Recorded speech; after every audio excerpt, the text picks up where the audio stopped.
It is a very sensitive issue for South Korea, given its nature, the nature of its relationship with China, an essential trading partner, and as much as the American security alliance is critical to their security, they are sensitive to what China thinks about their position.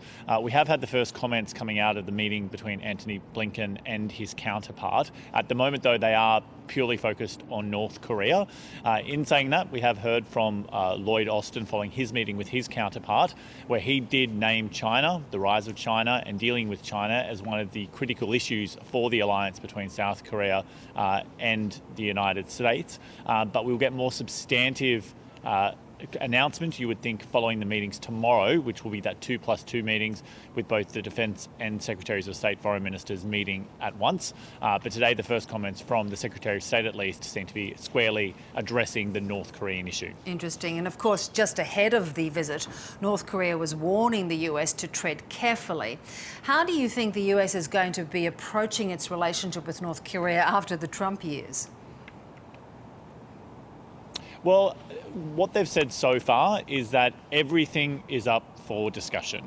They've not said that they were going to throw out the entire Trump position. The criticism from this region, particularly from South Korea, is that the Trump administration was working unilaterally in making decisions around North Korea. There were those 3 high-profile summits that Donald Trump held with Kim Jong Un, and although the South Koreans were involved, they weren't necessarily involved in the planning out of those summits or the position that they were going to take.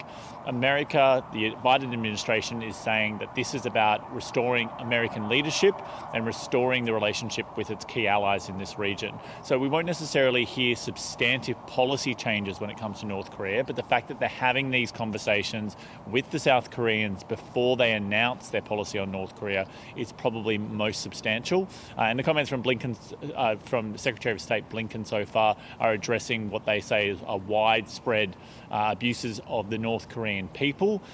So they're still taking a hard line on the North Korean issue.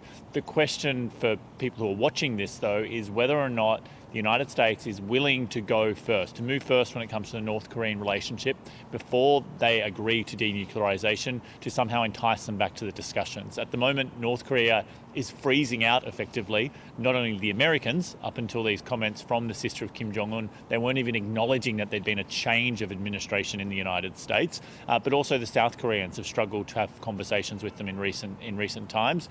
So that will be the first most important job, is to actually get that conversation open, and then we'll see what policy the US takes and how they can actually get to the point of denuclearization.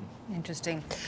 We saw, Carrington, that there were several of the victims in the Atlanta shooting that were of Korean descent. Has there been any official response from the government?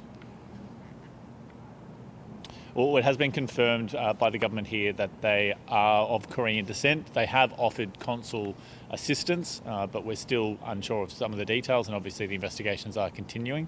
But this news has obviously affected the Korean population here, and it's something that people here are interested in, but we don't have any substantial news exactly to who those people are, but the Koreans are obviously investigating.